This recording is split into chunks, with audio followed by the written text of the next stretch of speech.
I see so much hate on Generation 2 in the mod side community. I actually quite like Generation 2. If I'm being honest, I like it way more than Generation 3. But Generation 1 is the best, of course, as it's iconic. I'm going to explain to you guys why I actually like Generation 2, hoping this will make you guys start to appreciate Generation 2 a little bit more. Generation 2 is still part of Monster High, so we shouldn't forget about it. I loved the episode animation style of the episodes. It was unique and very different. I especially loved Cleo in the episodes. She was hilarious.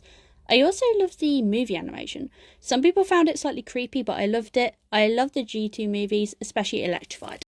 We were introduced to some really cool new characters such as Monica, Sylvie, Ari, and Dana, and many more.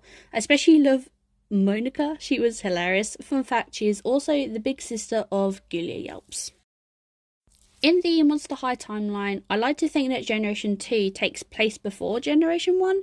Generation 2 are the younger versions of the Generation 1 ghouls, and that Generation 3 are the older versions of the ghouls.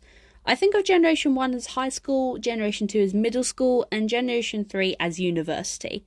This is not proven or verified, it's just how I imagine it. But at the same time, I do know and understand that Generation 3 is a completely separate type of Monster High, as some characters such as Laguna are completely different. It's Monster High but in a different universe. A lot of people hate Generation 2 due to the dolls. I love them. One of my favourite dolls in my collection is actually the Generation 2 signature Claudine. True, some of the dolls had barely any articulation, but they were cheaper after all. The minimised articulation didn't bother me. Here are some Generation 2 dolls I absolutely adore. I have 7 Generation 2 dolls in my collection. I don't particularly collect them, purely just to save money.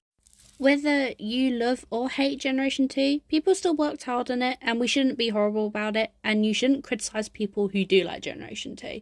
It only lasted 2 years, but still part of Monster High history.